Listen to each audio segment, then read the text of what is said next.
Boom! Hello and welcome to the Executive Protection Lifestyle Podcast with your host, Byron Rodgers. This podcast is dedicated to the executive protection practitioner, the private security professional. In this podcast, we're going to talk about the mental, emotional, psychological, physiological fitness that goes into being an efficient and effective executive protection agent. Whether you're in law enforcement, whether you're a mom that's looking at how to protect her children, or a father that's focused on how to protect his family, I believe this podcast has something for all of you. We might even get into some tales from the crypts of true Hollywood stories from time to time.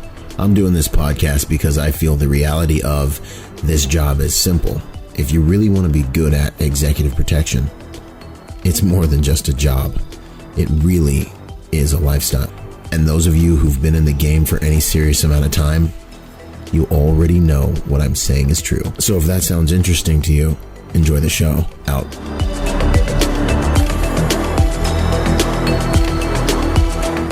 Boom! Yo, special announcement. We've got the very first Protector Symposium coming up this November 15th and 16th.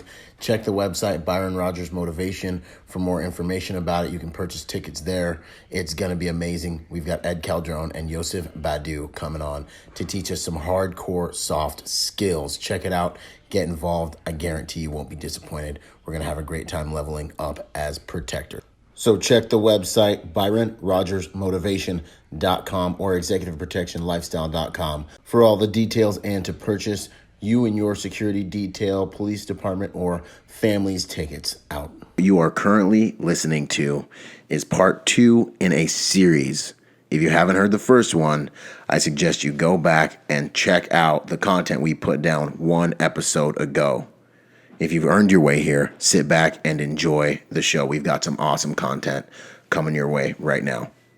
Over the course of your career, are there what would be your proudest moments in the game? So I think the proudest moments are again moments where you can get a specific result that comes from something that you've detected, something that you did. You know, so much of the work we do is kind of ambiguous stuff, particularly if you're working on prevention. If you're good at prevention, if your preventive strategies are good, you make sure that nothing happens.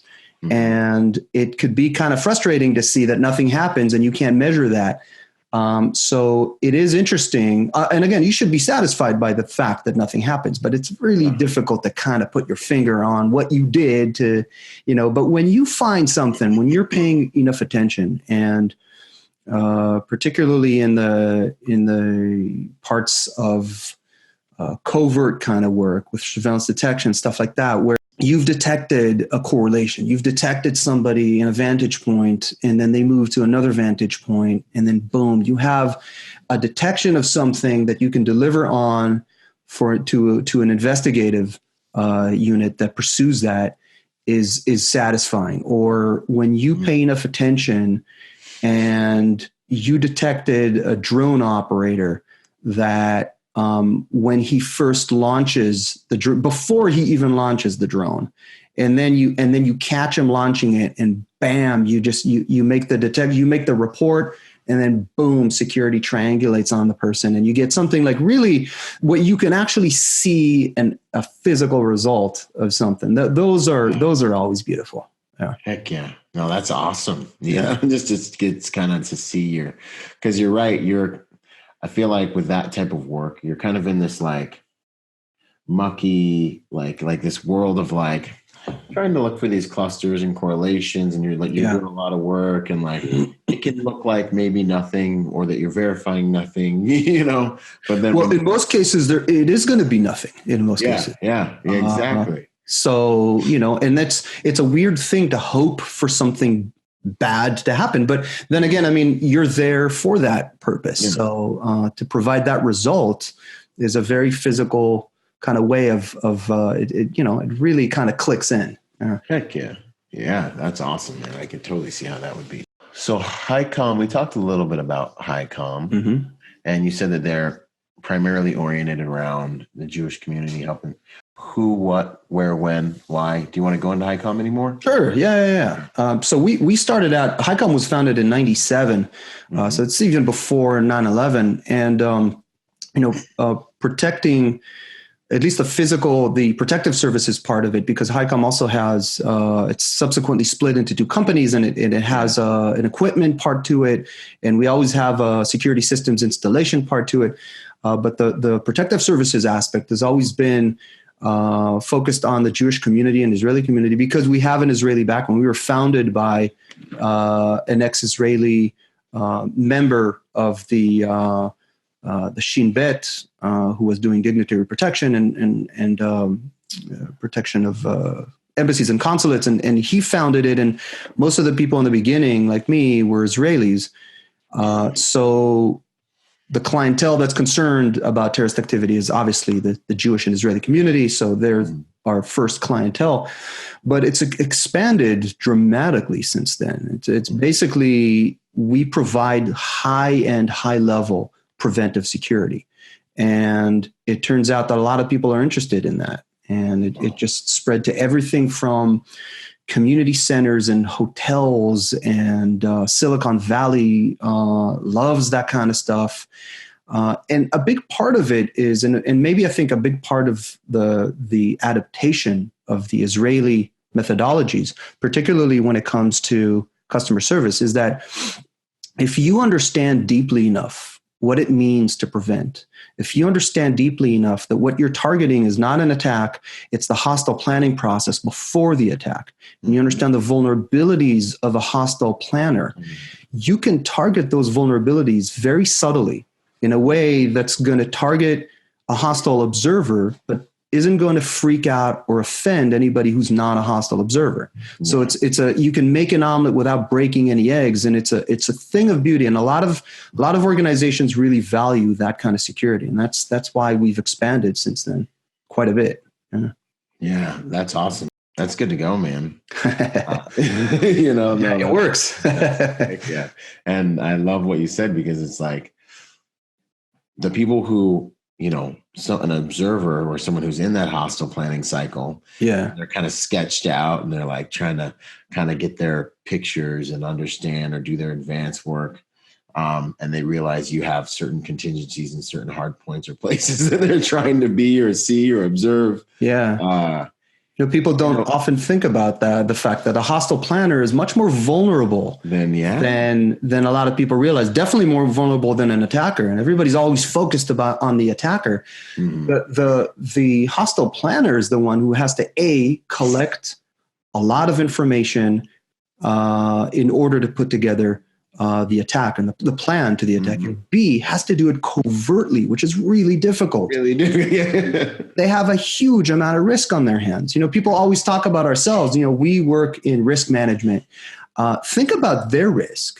Now, you don't have to sympathize with the bad guys, but if you look at things from their perspective, boy, do they have a lot of risk. They could get captured. They could go to prison. They could get killed. They can fail in what they're trying to do. So they're bringing a lot of vulnerability to this. And if it puts us in a position where we could treat everybody the same, and they sort themselves out based on what they bring to the table. A hostile observer is very vulnerable to attention from security.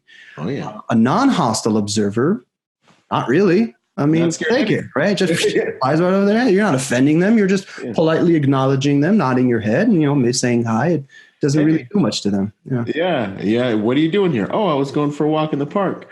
You're talking to a hostile. They're going to be scared. I mean, because why are you in a place where you're not supposed to be? Why are you receiving that amount of attention from security? I'll take it. It doesn't matter if the attention is polite and nice and friendly. It's not it's what you're trying to avoid from the hostile perspective. Yeah. We're not trying to scare hostile planners. We're just trying to make it easier for them to go somewhere else with it. Exactly. Ideally to abandon it, or at least to go somewhere else with it. Yeah, the deterrence. Man, no, that's good stuff. So now we segue right into terrorist activity prevention. If you were going to give like a 101, what is this made up of? Broad strokes, of course, Okay. If you were going to give everyone like a quick, this is boom, boom, boom, boom, boom, down and dirty. This is it. This is what we do. Okay, I'll try to. I have a pretty much a weekly 4-hour session on this, so I'm going to try to reduce it, condense it a little bit. You got time.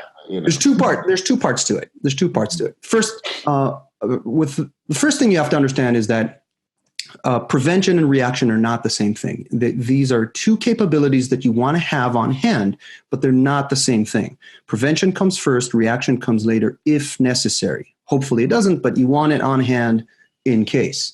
The dividing line is the instant you realize that there's an incident, that there's something going on. So you think about a prevention as a vaccine and reaction as emergency room antibiotic injection. Both are really necessary. Reaction will save your life, but obviously prevention is better. Now, if you want to delve into prevention, I think the thing that's missing for most people, most organizations, is the understanding of hostile planning, is the understanding of what you're trying to prevent, what you're trying to disrupt. For most people, an attack just comes out of nowhere. Or even if the people know, okay, yes, the attack doesn't come out of nowhere, we know that a hostile observer has to come and they have to prepare. Most people don't really understand what preparing for a hostile attack entails. So it's really, really important to delve into the concepts of the hostile planning process, to look at the similarities between different kinds of attack, not in the execution part of the attack, but in the planning of it, in how they were observing before they made the decisions, which decisions they made based on what they saw. There's always collection of some information and then a decision-making process. And if you can't understand that and how that applies to the specific environment you're in, then you're going to be shooting in the dark. So you have to look at it from the hostile perspective, both theoretically and also physically. Go out and map out all the vantage points where if you were a hostile observer, how would you observe your client, not as a client, but as a target? And you do it yourself. Look at your client from the outside as a target. Where would you even position yourself to be comfortable, to be able to collect information and do it covertly so security doesn't see what you're doing? Yeah. And by gaining that kind of understanding in a physical sense, you position yourself in a much better place to then go back to your security posture and your security positions and know where to look and what to do about those locations. What are the vulnerabilities that they have? Every hostile planning process has a certain, there has to be a certain amount of information that's collected, and a decision-making process and even training and planning that is based on that information before execution and then escape and exploitation when applicable. So one of the important points right in the beginning is the collection of potential targets. There's no such thing as a do or die target. There's always other options. And part of what we're trying to do is send them to another one of these options that are going to be better for them. It doesn't warm my heart that I sent somebody to another place. And if we can, we will collect enough information and deliver it on to law enforcement, government, fusion center, the NICRIC we have up here, a government sector that can go after people. We don't have the capabilities to do that. But from the hostile perspective, you have collection of potential targets, then open source information collection. They want to understand the potential targets from open sources. Again, this is based on actual case studies on what they do. That's your social media and all your exactly. Yeah, huge amount of information. They can collect it remote. They don't even need to leave their house. They don't even need to be in the country to do this. Access to a ton of information and can be collected very safely. Then comes depending on the situation, comes initial surveillance, particularly if the entity was not there, it's not a homegrown or an internal threat. Initial surveillance, which can confirm the information that's been collected from the open sources and can give you other pieces of information that you usually cannot get from open sources. And a big one is security. Most organizations don't exactly advertise their security procedures. And so from a hostile perspective, you'd have to show up and see what kind of security the organizations that the potential targets have. before you narrow it down to that one final target. Yeah. Once you have that one final target, you can, from the hostile perspective, delve more deeply into it with operational security, really learning the vulnerabilities of the target and the best vulnerabilities to put together a plan around it. You might generally know the general plan, but you have to nail down all the details of the plan, when, where, how exactly you're going to do it, and finding the vulnerability, finding, for example, the best way to get into the facility, the best access point. Maybe it's the main entrance, maybe it's the loading dock or the back entrance, but finding that perspective. Operational planning, so nailing down the details. After that, training and rehearsal. If you have a general plan in advance, you can do general training in advance. If you're talking about a single shooter with a handgun, well, training for that would be make sure the shooter can shoot straight, change magazines, cause maximum damage, so forth. If the plan involves improvised explosives, you test out the explosives like Timothy McVeigh did in Gatorade bottles, take it out, the ammonia nitrate-based, fertilizer-based explosive, take it out to the desert, make sure it works, make sure it blows up. Unlike people who skip that step, like shoe bomber, underwear bomber, Times Square bomber, they're not bombers, nothing blew up. They skipped a very important hostile planning step. So from the hostile planner perspective, it's not a good idea to skip steps. Luckily for everybody else, they did though. Yeah. Training and rehearsal, advanced surveillance when necessary. A rehearsal sometimes involves a dry run. And when you do a dry run, you're collecting extra information. Information you didn't have because you've never been that close, or you've never conducted a dry run on the actual target. So that's extra advanced surveillance that you're getting, advanced information. From there, last minute surveillance, and boom, the attack comes. It could be one continuum, depending on the situation. If it's one continuum in one sitting, it's usually the less organized kind of attacks, the more sloppier situations. Unfortunately, it doesn't necessarily mean they're going to fail in their attack, but a person who's not very well prepared and lurking around the parking lot the whole day before running inside and starting to shoot everybody, those are the less prepared kinds of attacks, versus the more prepared, where they knew exactly when, where, and what and to come, and because they did a lot of that work in days or weeks or months prior, and then they can just go in very surgically exactly when they wanted. And we had some attacks recently that emphasized that point, where how did the person know exactly when to come and to catch the most amount of people in there and to cause maximum damage? And that's why, because they knew what they were doing. Yeah. So understanding the hostile planning process, and again, it can take place in many different ways. It isn't always all that long, but it is comprised of those information collection points and the decisions that are based on that information. Awesome. Solid. Yeah. Okay. So back to the activity prevention 101, or getting into your second bullet point. Okay. So the way that we usually think about this, not unlike, it's a very Israeli way. It's not, I don't think it's an Israeli invention necessarily, but the idea of circles of security, it's been around for many years. It's applied in many different ways: military, law enforcement, security. Everybody has different ways of applying it. I usually talk about two general circles. Ideally, you should have as many as you can, but you generally have the inner circle and the outer circle. The inner circle is what most people are used to. It's the property itself and maybe the immediate exterior of the property. Let's say the sidewalk and the curve. It's just, even if it's technically not part of the property, it's really, really close. You want to give it extra attention and control. And then there's the outer circle, where I usually start my explanations with, and that's chronologically where everything comes. It's the whole area, the general area all around the potential target. And the way you figure out how big of an area it should be is by putting yourself in the shoes of the bad guys, figuring out where you would be, where you would position yourself to observe the client as a target. And by doing that, you find those vantage points and you realize how big of an outer circle you need to have. Is this where protection circle came from?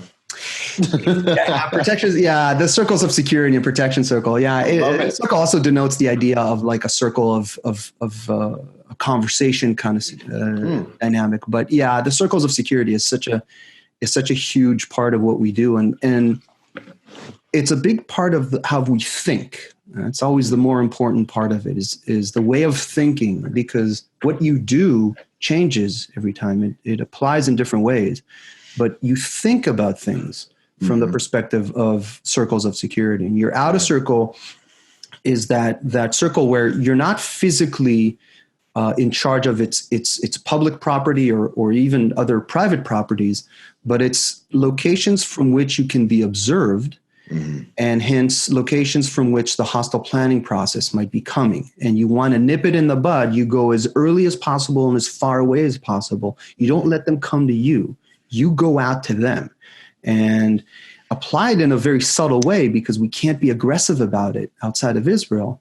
We're not necessarily going to go and question every single person we see out there in a vantage point, but we at the very least want to show them some deterrence by appearance. Anybody who wants to observe us will show them that security is switched on, it's professional, it's in control of the property, and it's aware of the area around. That by itself should set you apart from most potential targets.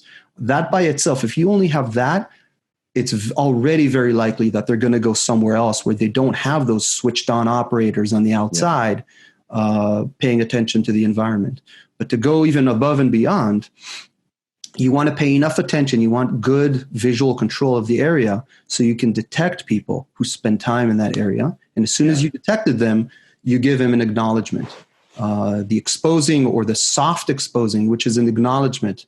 In most cases, you don't need much more than just a nod of the head to the person who's observing the entrance, observing security.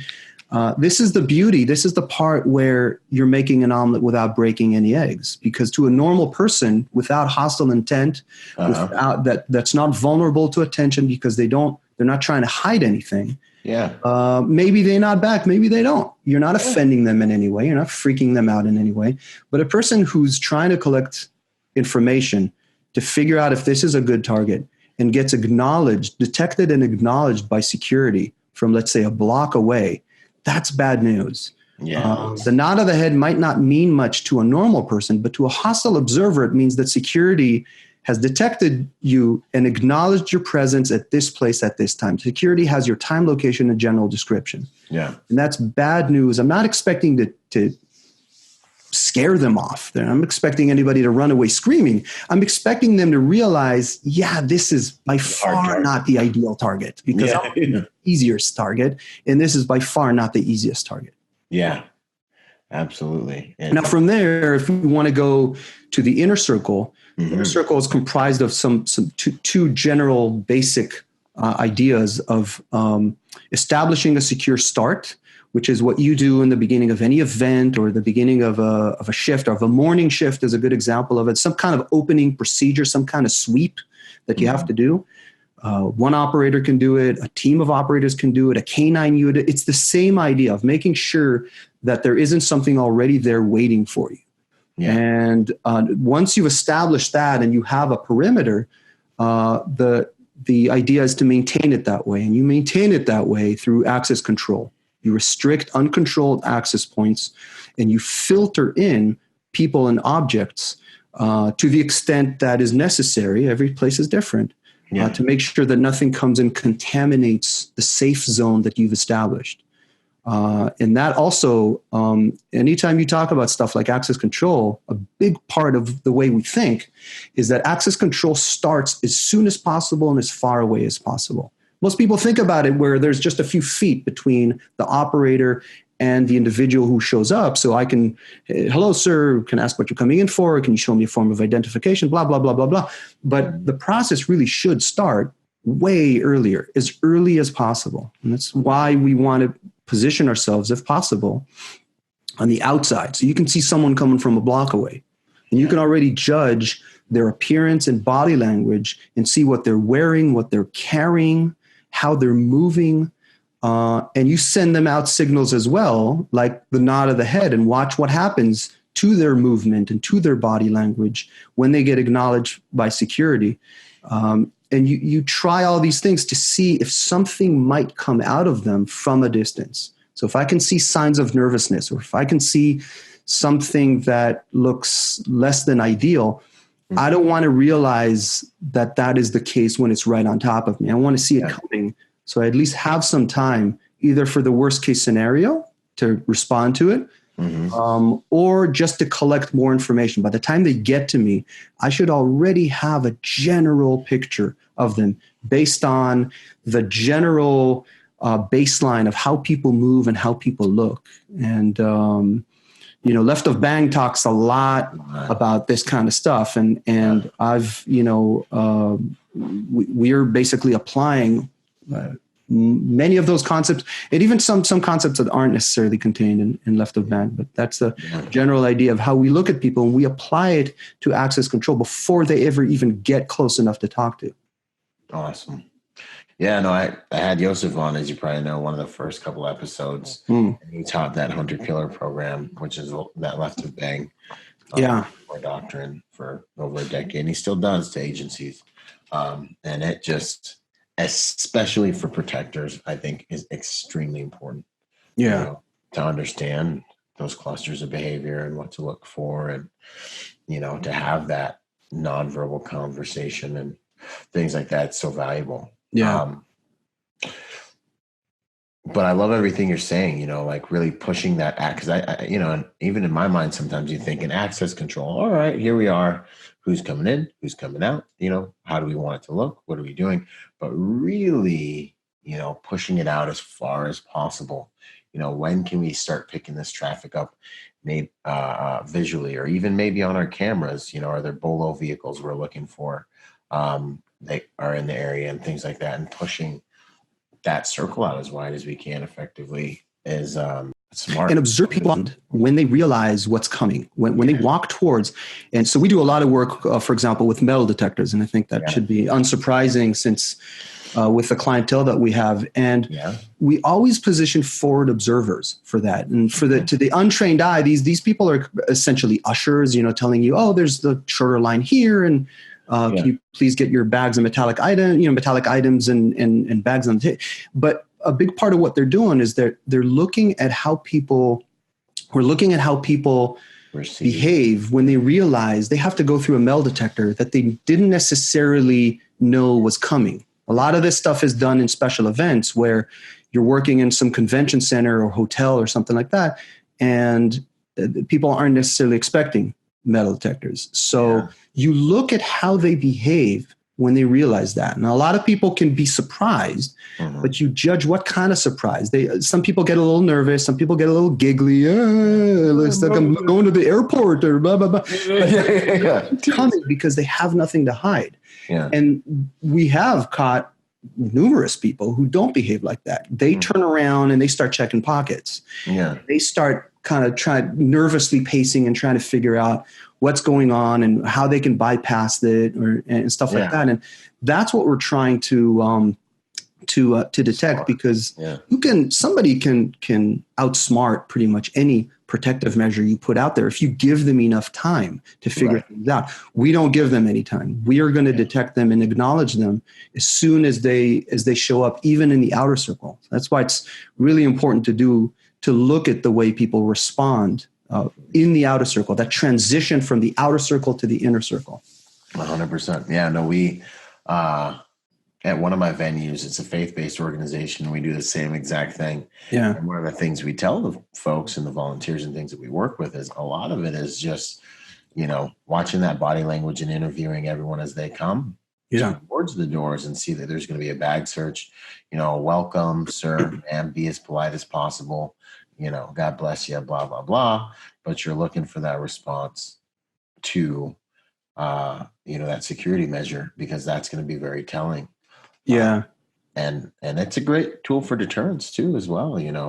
Sometimes it's almost more about that hard target being a hard target than even it is necessarily about the person you're searching sometimes at that moment, Yeah. And we obviously working with the Jewish houses of worship. You probably get that comment quite a bit of like, thank you for being here, but I wish your job wasn't necessary. Yeah, I do. Count how many times I've gotten that before. Yeah. Yeah. And It's always like this weird compliment, right? yeah, you're like, you know what? My reply is always, thank you. And I agree. Yeah. Same here. Like, Yeah. What else do you want me to say? Yeah, exactly. No, I'm the same way. I'm always like, yeah, absolutely. Yeah. It's very true, man. So you talked about kind of the components that go into setting up your kind of terrorist activity prevention measures and things like that. Are there any other measures that come to mind?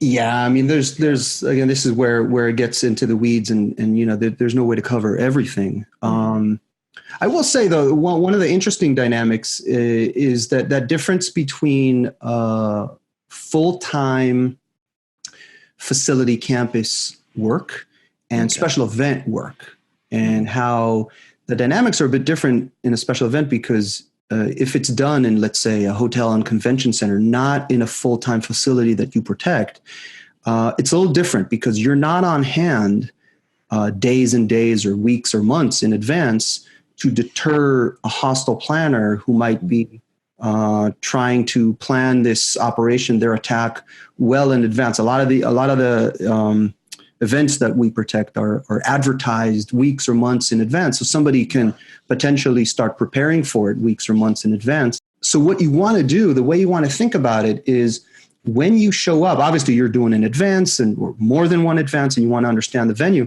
The very important thing to do is to change the environment when you put security there. So a hostile planner might have observed it for weeks or months, expecting to see one picture, but you show up before the event and you completely change it. You change it. Well, you change it obviously by your presence alone, let alone if you put metal detectors. But even if you can't do that, close the regular door and open up another door where people aren't necessarily used to coming in from. If you can. A lot of places won't let you do that, but if you can, just change it up. The whole idea is to surprise the person who comes. Normal people, non-hostile people, if they get surprised, they get a little confused, and you have forward observers to help them.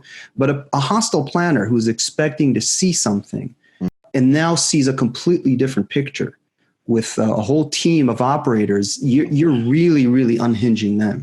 And you can either get them to just abandon the thing altogether, or at the very least, sort of very nervously to try to figure what you're doing because it wasn't part of the original plan. And you're positioned to see people doing exactly that. You're setting them up to be detected.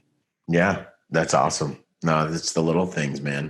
Because one thing out of the ordinary is like, this is now I'm a little off balance. What's going to happen? Yeah. You don't have that confidence going into it. And a big part of the Israeli thing, which again, we have to be subtle about, is to elicit those responses from people. To not wait to ask them questions for them. You reach out and you do something that reaches out to them. You do that nod of the head. You throw them a curveball from a distance and watch what happens to them. And do it subtly enough that it's not going to offend the non-hostile people, but hostile person who's already bringing nervousness and susceptibility to attention from security. It might elicit that little something, flinch, shuffle, double take, check the pocket really quickly. Boom, I'm on it. This guy gets checked, very, very well. And, and now the ball of yarn starts to unravel, I mean, because they identify themselves. And then you start talking to them, and then the alibi's got to hold up, and it just could get really weird really quick. That's awesome. And then you don't have to harass all the normal people that much. And you do have to contend with that idea of, why are you questioning me and not that person? And you know what?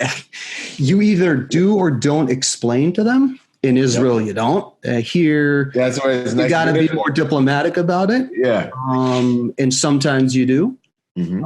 I've screened people. It's interesting. I've screened people into Jewish houses of worship with an Israeli delegate coming to speak.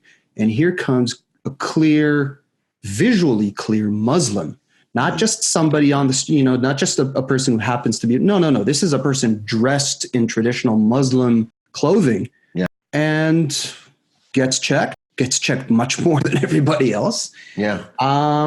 he wasn't, it totally understood what I was doing. Totally okay with it. Understands the concern. There's a lot of interfaith stuff going on here. So, you got to accommodate for that. It means you got to check things, but so be it. That's. And I think that's a mature response too. I think that says a lot about that person's character and realistic understanding of the situation. Yeah.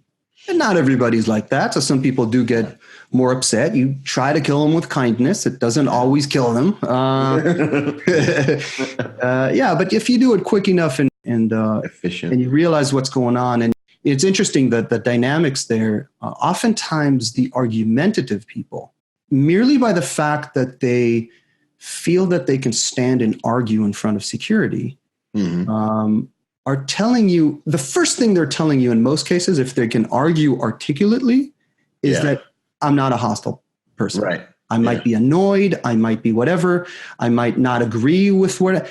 I'm not a hostile person. Can't usually want to be seen. It's going to come out in a much more weird way. So you're even with that dynamic, it's already giving me information. That's what I mean. Once you raise your consciousness and you know the stuff to look for, you can resolve it in another way. And there might be other things to check because not every time it's a hostile person. We have a lot of people who come in to just disrupt an event. Yeah. No violence, but still not something you want in an event. Yeah, absolutely. Oddly enough, even those make themselves pretty obvious before they even manage to come in. I've even written about it. I used to wonder, how come they can't just dress right and put a nice smile on and come in like everybody? Because they can't. They can't do it. It's so true. No James Bond's trying to go in and disrupt events. There's always going to be something you're going to pick up on. Yeah. They can't just, but they're talking to someone in the lobby, giving themselves away. And they're transitioning from the outer circle to the inner circle in a way that they don't realize is not within the baseline of how people move. They show up together in the outer circle. They don't realize that we've detected them. And then they split up, come in separate. Like, come on. How am I not going to pick that up?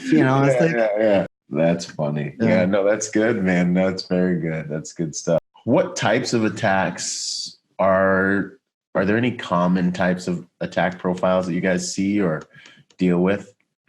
So I have to say, if there were a terrorist attack in the San Francisco Bay Area, you would have heard about it, so we haven't, luckily we haven't had full on terrorist attacks here. Most of what you catch, I can say across the board, is not that hostile. The hostile stuff is not very common.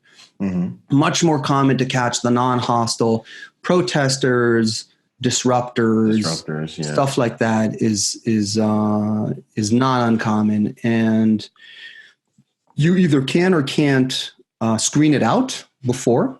Not every time it's possible to deny access to people, even to people who you've questioned, and it's like, but this is supposed to be an open to the public thing. So you got to let them in, and you pay attention to them, and what do you know? Boom, up they go, and they start yelling, and two operators on one usually, and whoop, okay, out we go. They don't usually resist. Sometimes they do because they want part of the point is to get arrested, and they do. But those things tend to be more common. No, and I know that feeling when you're like, this guy's going to be a problem. He hasn't done anything. We can't kick him out. We can't take him out, but. And, another thing that we've had is, the bomb threats were, the threatening, the phone call bomb threat things. That was going on about 2 years ago. We had a good amount of those. Usually not anything that anybody gets hurt about. Suspicious items, EOD has to show up. We've had a bunch of those. Some disruption. Yeah. Okay, good to go. What are there any kind of do's and don'ts that stand out? Any even misconceptions that guys come to you with when it comes to terrorist activity prevention? Yeah, I think the biggest one is that conflation of prevention and reaction. of thinking that terrorist activity prevention is the same as counterterrorism. It is not.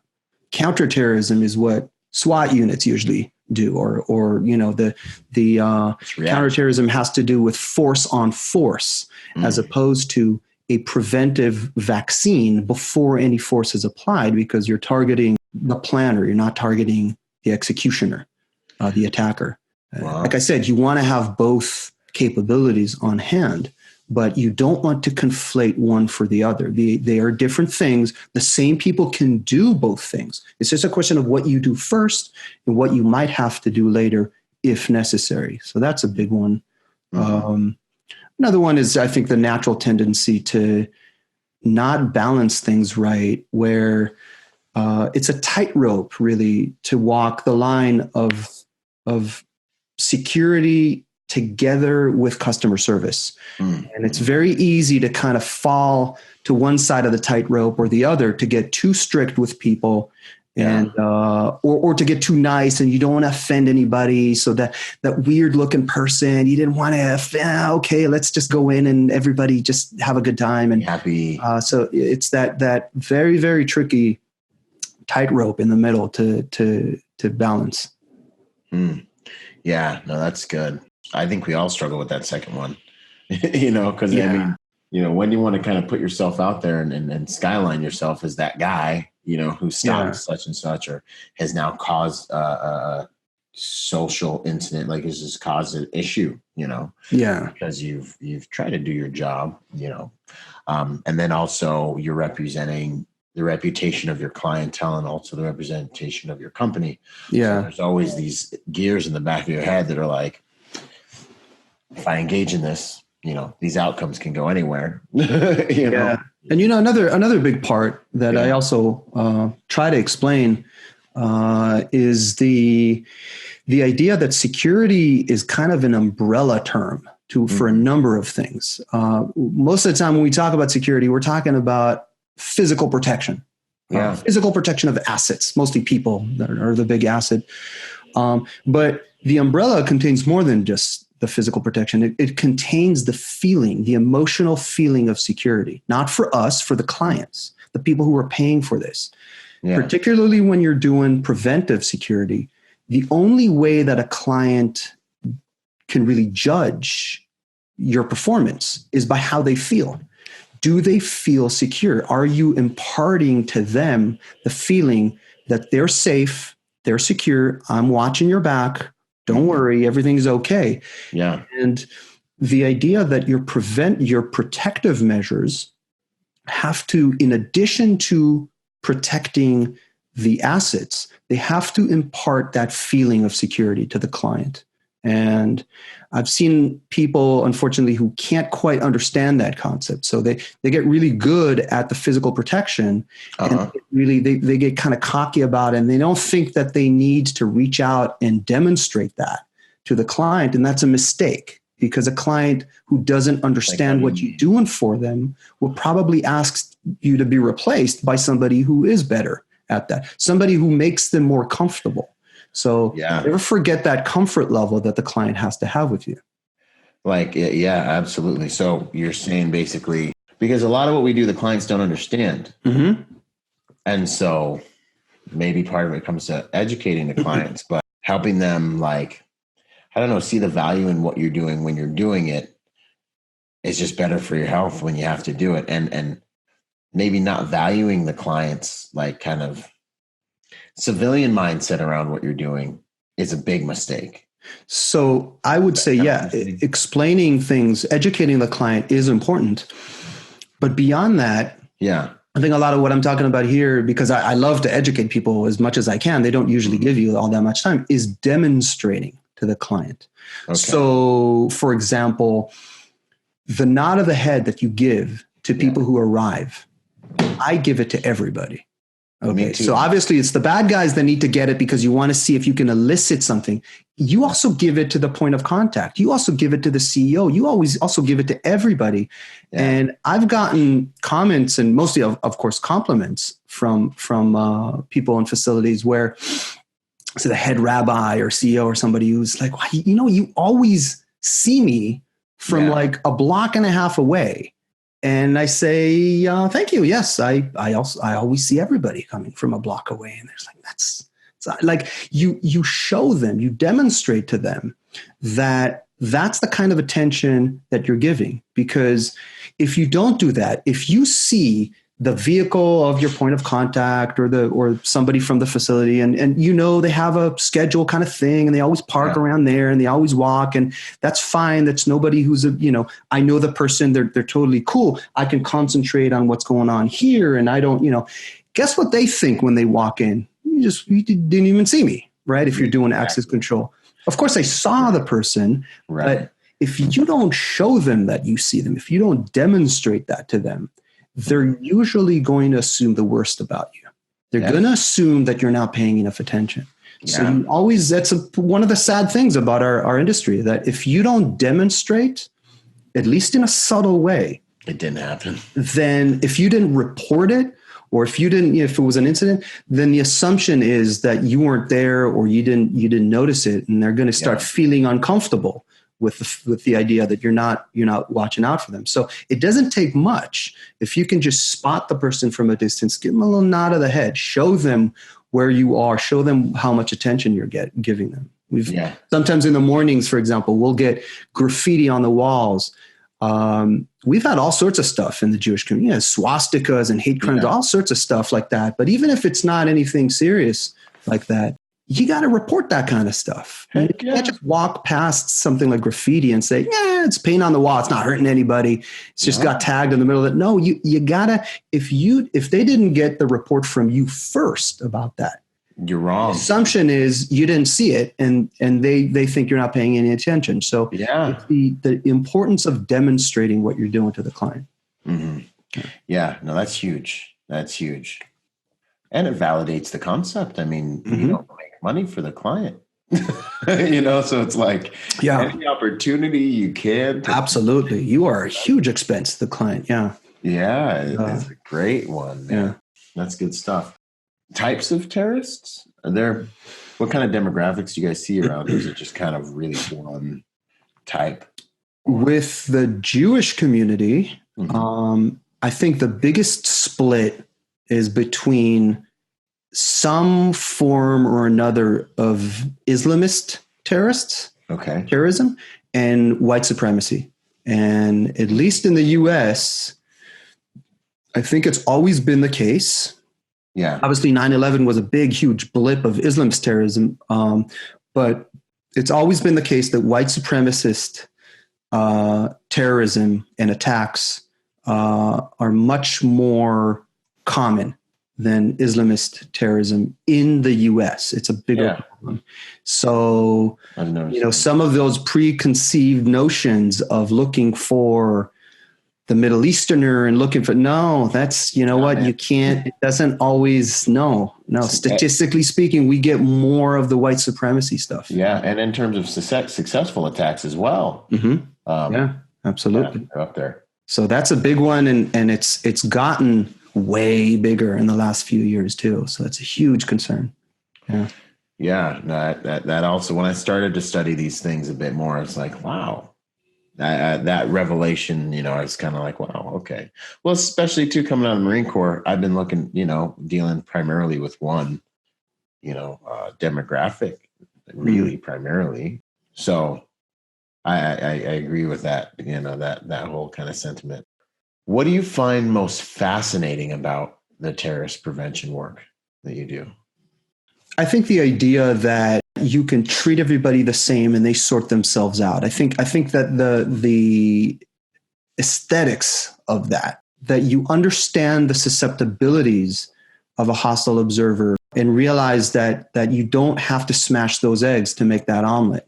I think that's a really neat way when you dial it in to such a subtle extent, and you can produce really good results in a very subtle way. Now, it doesn't always stay that subtle. Fair enough. Yeah. Some people, you get to give a nod of the head from security. They receive a nod of the head from security when they're in the vantage point from, let's say, a block away. some get it, some don't. Mm-hmm. Sometimes you have to spell it out for them a little bit more. You got to kind of crank it up a little bit louder, a little more than a nod of the head. Maybe they need the wave. Maybe the radio comes out and you got to kind of give them look a at little, let me spell it out for you. You didn't get the hint. So now I'm going to, Hi, you. Exactly. Yeah. I've gotten all the way to where you're doing a full on incident in front of a person, just visually to get him out, to get him away from there. So, for example, I had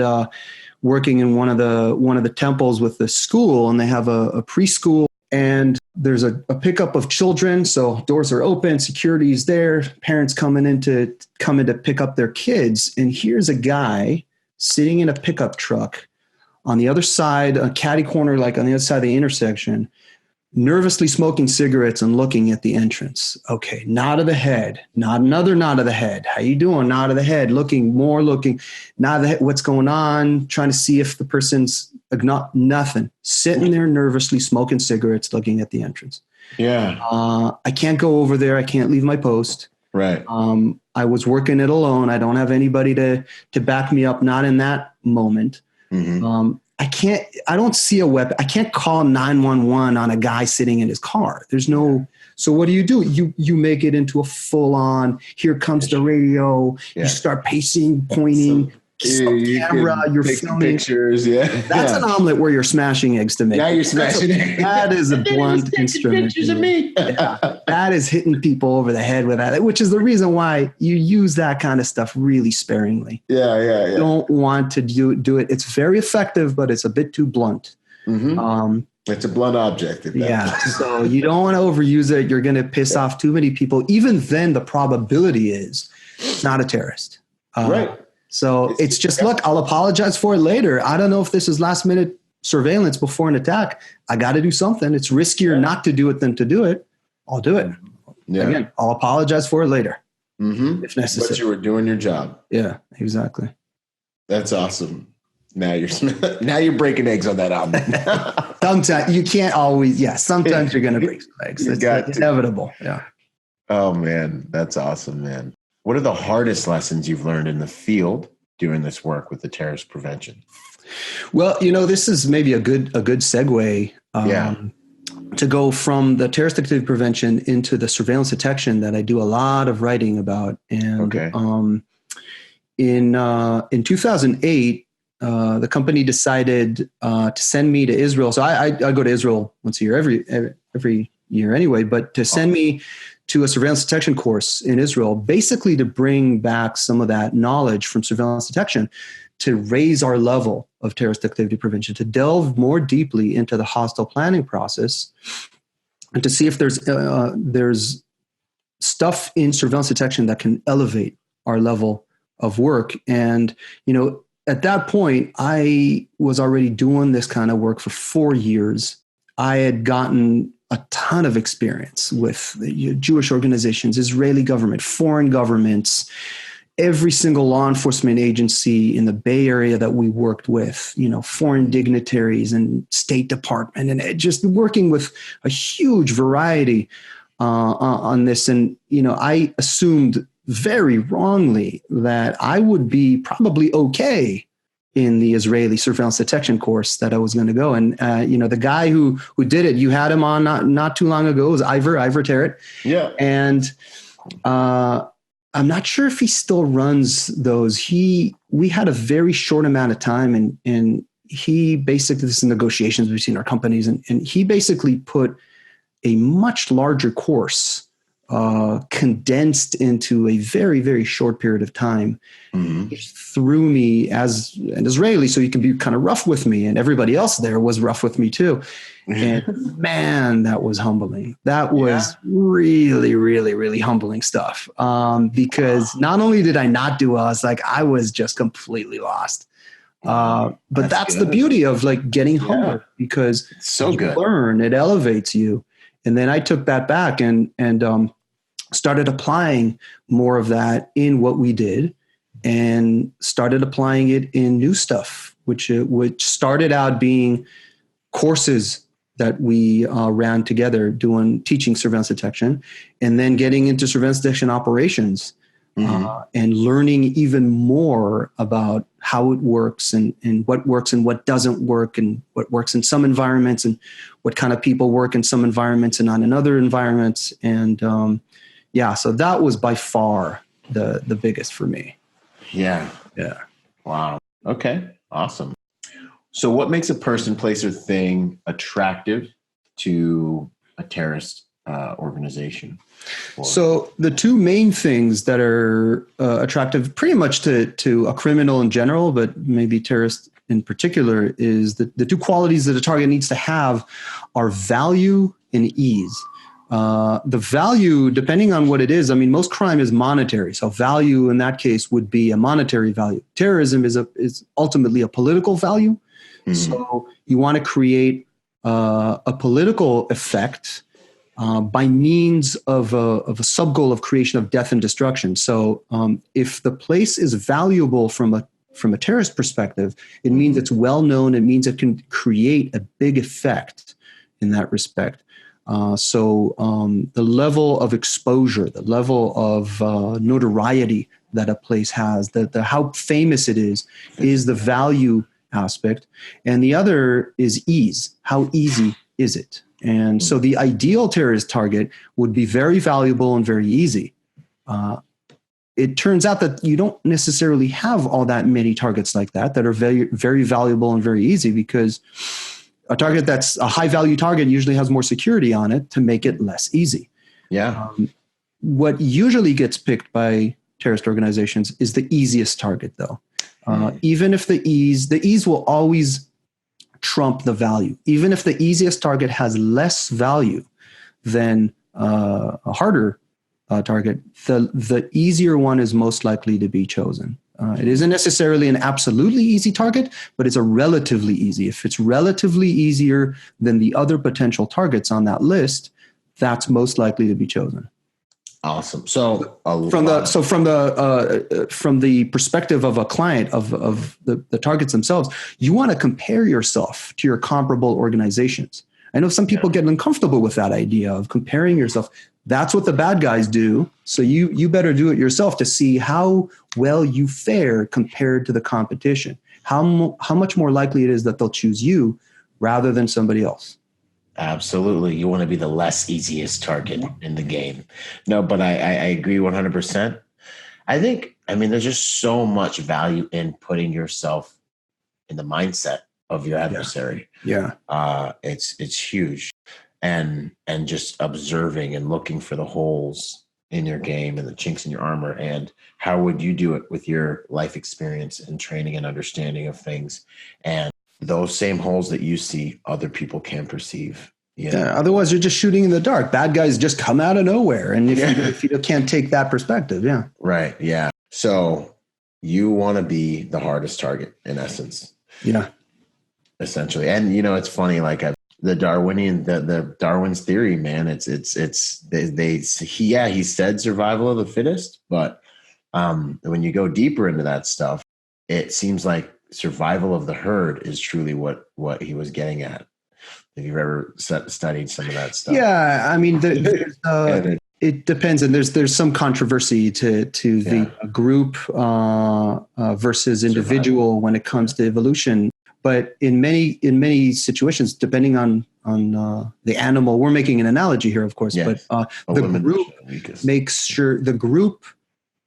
The best way to protect the individual is if the individual is within a group. So there's a group dynamic that strengthens every single individual in there, makes them stronger than if they were just on their own. Yeah. And then I guess the point I was also getting at is it's elimination of the weakest, the elimination of the easiest target tends to be what we see, happen a lot of times. So you don't want to be you don't want to be the low hanging fruit. Yeah, exactly. Yeah, that's another really good analogy of the low hanging fruit. Yeah. Yeah, man.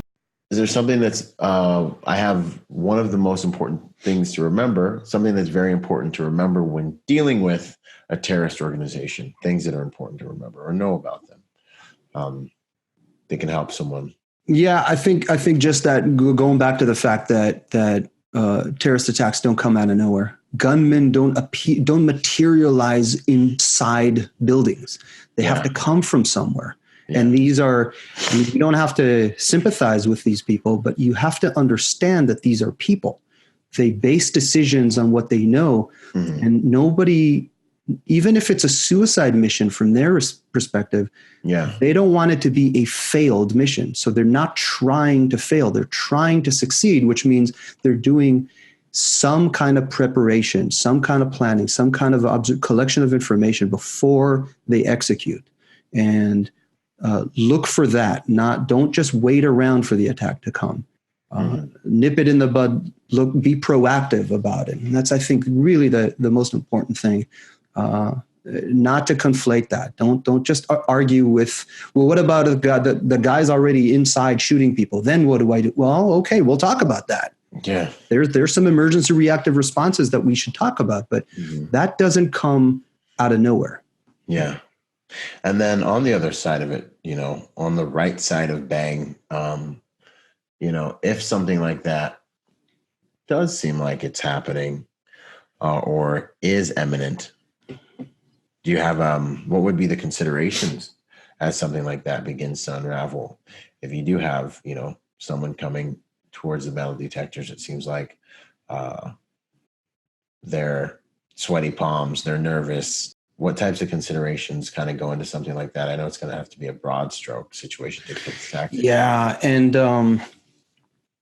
in an ideal situation, and we don't always have it, but we have it quite often, you do want to have reactive capabilities on hand. So if you don't have armed security, we often do have armed security, but particularly if it has a political bend to it, or definitely if it has the Israeli or Jewish community there, we often will have law enforcement or government there on hand to provide that reactive capability. If it's up to us, and if we can do something about it, if it did come all the way to the metal detectors, that's a pretty hairy situation. If you can, at the very least, take it outside, get some distance, try to push it, try to get it away, try to not have to deal with it inside or around people. We've had some situations with altercations and with maybe the more violent disruptors where that you don't know what's going to happen. You don't know if it's, so you do need to try to push it out as much as possible. If you couldn't meet it and prevent it from coming inside, to let it stay, then you try to push it out as much as you can. But there's no real, kind of secret formulas for this kind of stuff. There really isn't. Point, there's just, How do you stay sharp? Because it's like, it's part of our art, really, to be like, I'm trying to look for this word, they use when they're like hunting Moby Dick kind of, but like, there's this art, like how do you personally stay sharp in a world where, the big one hasn't maybe happened yet, you haven't, like the big attack on your client hasn't happened, but how do you keep your mind sharp and keep your mind in the game? And, what would you say to guys that are looking at that equation, That's a really tough one, because I don't know if I have a good answer to that. I can think of either situations where, let's say, we have to screen 3,000 people in through metal detectors, and how do you do every single person? Or if you have a situation where you're posted outside and it's getting dark and there's nobody there. And how do you stay alert? How do you stay awake? How do you avoid, kind of looking at your phone the whole time or something like that? And it's a good time to attack you. Exactly. Those are two very different dynamics. I don't know if it's necessarily teachable. I think that a lot of that falls into your character. And do you have that self-discipline? Because most of it is self-discipline, particularly when you're on your own. There's nobody there to give you orders. You have to maintain that, that self-discipline to do it, and the ability to deal with tedium. Sometimes it's boredom. Sometimes it's not boredom because it's not boring. It's just very tedious. You got to be switched on even though nothing's happening. So you can't fall back necessarily into the boredom. I don't know. It has to do with character and it has to do with discipline. I think for me, oftentimes it has to do with a certain concern, or I don't want to say even fear of what would happen if I get caught with my pants down. And just that fear of like, I don't want to be that ass with my pants down, that keeps you decent. And you don't want to be the one that let it through. You don't want to be the one that allowed that to happen. Every time you're on duty, every person you let in, your signature on that visa, so to speak. And it's like, if you let them in. So it's your reputation. So, you have to be able to balance that, look at every single person individually. There's no pace to it. There's every single person is a single person, is an individual. You have to observe it in the right way. Again, it sounds very strict to say it like this. Of course, it gets balanced out and it doesn't necessarily look like that. But I think that's the main thing, is that for me, it was I don't want to be the guy that was caught with my pants down. Yeah. So a healthy level of fear, a healthy level of personal pride. Yes. You know what? Pride oftentimes is looked down on. It could be very constructive, just like anger can, by the way. Absolutely. It could be a good motivator. Yeah. You don't want to be humiliated. You would be humiliated, rightfully so, in many cases. Deserving. Not everything is preventable. Look, there's mistakes. There's things that happen that aren't necessarily the fault of the security officer, but damn, I'm going to make sure that if that happens, it's not going to be my fault. So I don't want it. There's many ways where it can be your fault. So really, really don't want that to happen. It has to do with your pride. It has to do with yourself, with your respect and honor, that you don't want to. Yeah. That's awesome. Yeah. And then you also said to see each individual as its own part of its own equation. Like each individual person needs to be treated the same, but also they're an individual person. I see that a lot when people are screened in through metal detectors, where there's like hundreds or thousands of people, and it's easy for people to get in some kind of a pace, rhythm, particularly when the client wants everybody to be in by a certain time, and as you get into it, there is no pace. There's every single individual. It could be quick, but somebody doesn't get in on the merit of the last 10 people who got in. If everybody took 10 seconds and this person takes 5 minutes, so be it. I need 5 minutes to check this person out. Yeah. And it takes a certain amount of focus from a security professional, man, and a sober-mindedness, really.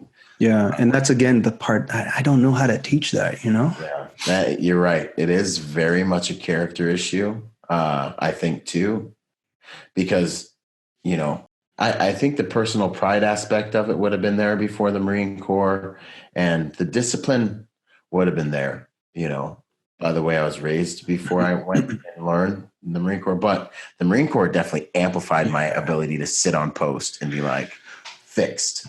That's a perfect. I was just going to say the military. There's a lot of stuff where military is very different from security, but you know what? That is a huge one, and I don't want to. I wish it wouldn't. It would sound not as bad as I'm going to make it sound. But the military, in many ways, and this one is specifically, is oftentimes a better preparation for this kind of work than law enforcement. That dogged self-discipline it's not necessarily something that you find a lot, or you find it more in the military than in law enforcement, I find. Yeah. Being on the receiving end of people from both fields. Yeah. Cause it's just like it's a focus that's like, it doesn't care. Like you don't care. Like, no, bro, you're on post for 6 hours. Like, don't let me, you're sitting in that box, don't let me catch you. And because there's probably law enforcement people who are listening to this, and I don't want to make, just because military prepares you more for one aspect doesn't mean that it prepares you for everything because, for example, when it comes to reading people, and it comes to reading suspicious indicators and looking at people's shoes and their fingers and their mannerisms. And a lot of times people out of the military aren't necessarily going to get that. And people from law enforcement, I mean, man, they have PhDs and that kind of stuff. So, yeah. And then, just to bring it back to Center 2, man, with my military guys, I got guys I'd go into a house with any day, but, you got to refine those rough edges that come from that type of discipline, rigidity, and all these things that comes with rough edges. Because then I got to be like, hey, bro, this is, here you've got to flex a little bit. And here you've got this is a security consideration, but this is a social consideration. Yeah. And you got to do all these different, and they're like, I'm like, hey, this is how you survive in this environment. This is what we're doing here. It doesn't always work out. We've had cases where both ex-US military, Israeli military guys, it's like, dude, we are not in Israel. You can't.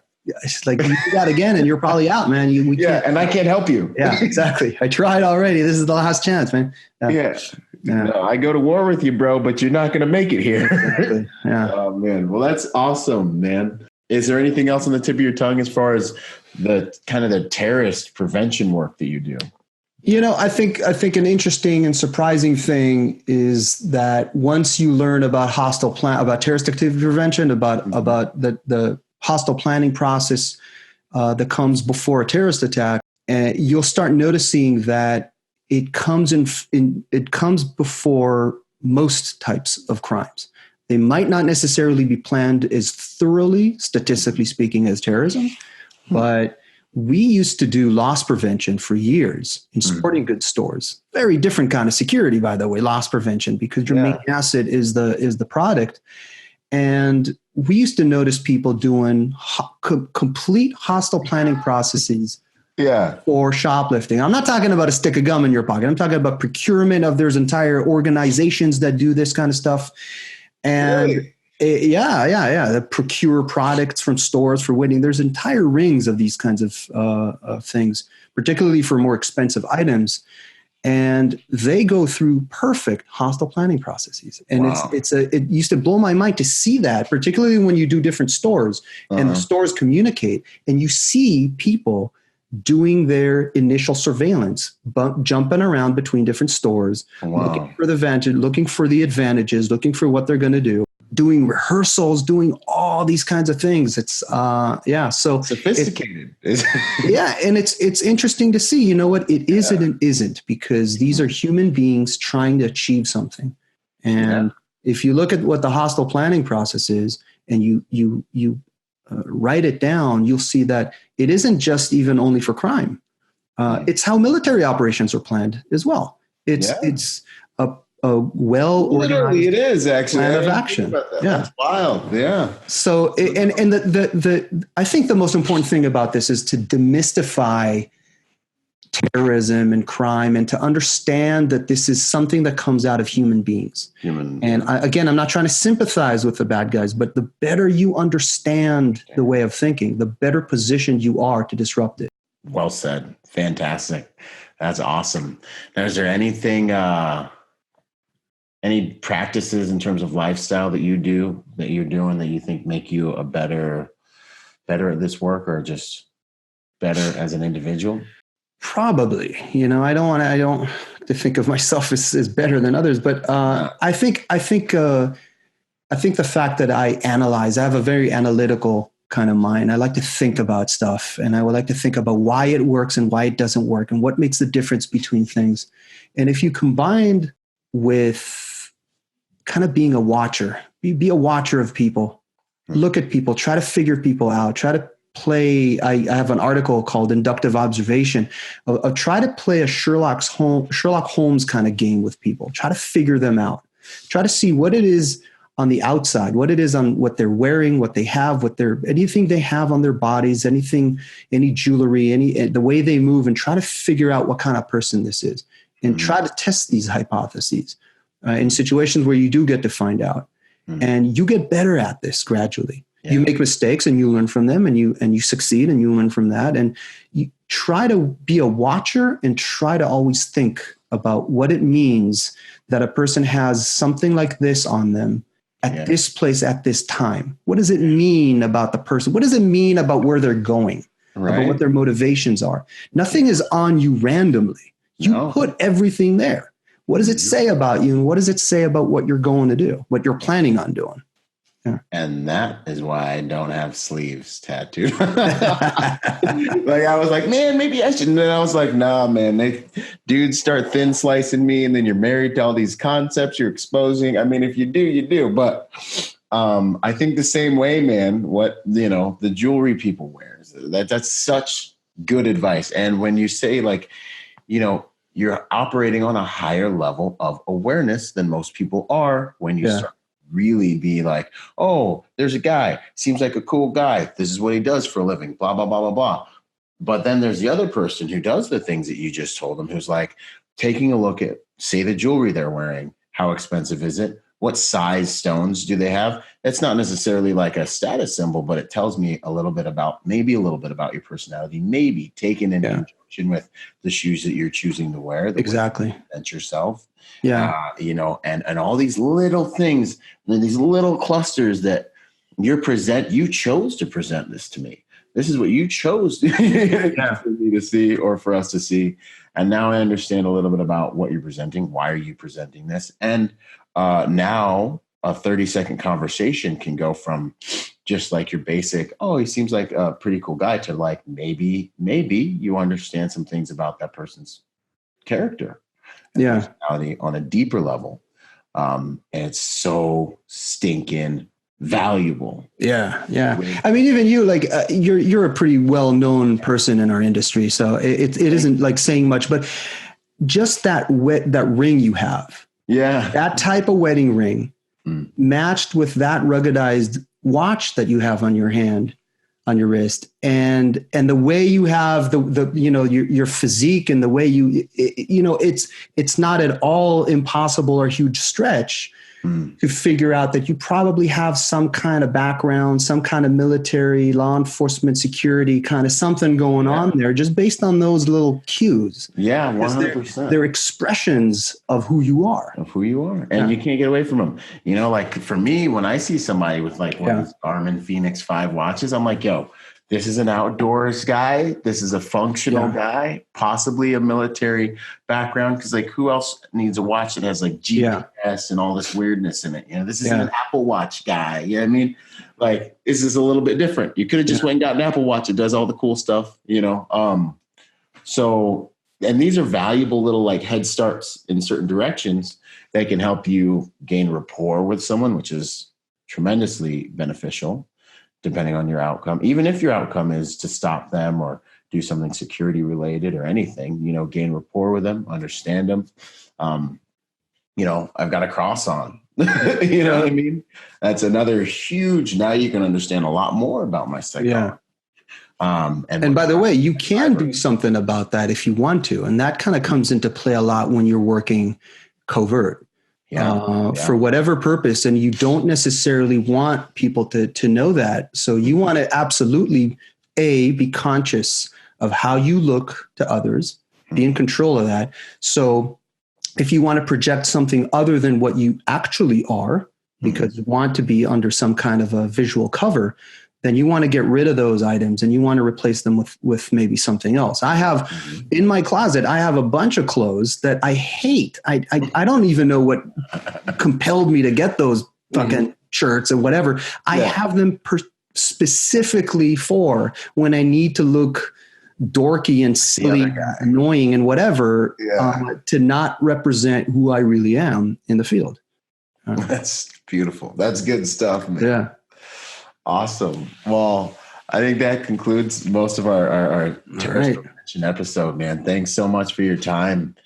It's been an outstanding conversation. Thank you very much for having me. Yeah. And anybody who wants to find more, as I keep yapping about the fact that I do a lot of writing, pretty much, again, I'm a much better writer, I promise, than a speaker. So you can find my stuff on protectioncircle.org. You can find my book, Surveillance Zone. It's out everywhere, Amazon, Apple Books. New audio just out as an audiobook. You find it on Audible. It's called Surveillance Zone. And yeah, look up HighCom Security Services as well. Pretty much everything I ever talked about with Protection Circle, Surveillance Zone, anything is all work I've done over the years for HighCom. Yeah, and I'm already looking forward to our next episode, which will be on surveillance detection. That's awesome. Coming up. That's coming up that you guys are going to love because, we already talked a lot about it, but we're going to do a whole episode. Yeah, we could go a bit deeper. Heck yeah, we're going to go way deeper. All right, Ami, I appreciate you, man. Thank you so much. All right, thank you very much. See you out there in the field. Bye for now. Bye. Boom. Yo, special announcement. We've got the very first Protector Symposium coming up this November 15th and 16th.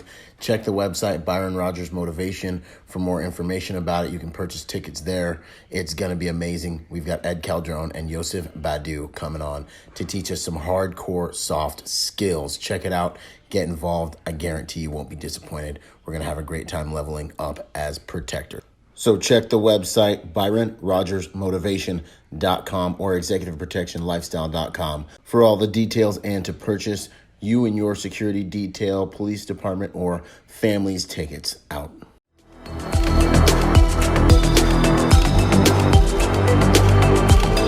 Boom. And to support this podcast, go to ExecutiveProtectionLifestyle.com and contribute to our Patreon account. That Patreon account is what helps me make this podcast possible, contributing to this brand, what we're doing here, making it so that I can bring better guests on, making it so that we can plan more events and just expand the contribution to the private security industry and also to making America a safer place by teaching people how to protect themselves and the mindset behind that, the lifestyle behind that. You guys are already killing it. $1 a month. $5 a month, $10 a month, $20 a month, whatever you can do that you know you would probably just lose in the mattress anyway or spend on McDonald's. Hey, you want to put it towards something that's going to good use, put it towards a podcast and get involved in our Patreon account at ExecutiveProtectionLifestyle.com. And if you want to find me, that's ByronRodgersMotivation.com. Do whatever you can, contribute whatever you can to that Patreon account because it makes all of these things possible, ladies and gentlemen. So much love.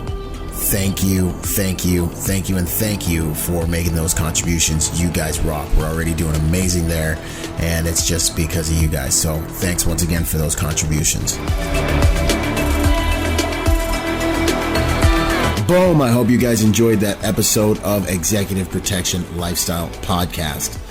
This whole entire thing actually just started off as a Facebook group that blew up and is one of the fastest growing, if not the fastest growing, executive protection Facebook group online. So if you haven't joined the Facebook group, join the Facebook group. Follow us on Instagram and check us out at ExecutiveProtectionLifestyle.com. If you want to find me, that's ByronRodgersMotivation.com, and I'm on all the social media platforms, Instagram, Twitter, Facebook as well. So until the next podcast, y'all, stay sharp out there. And as I say it, one mind, many weapons. Talk soon. Out.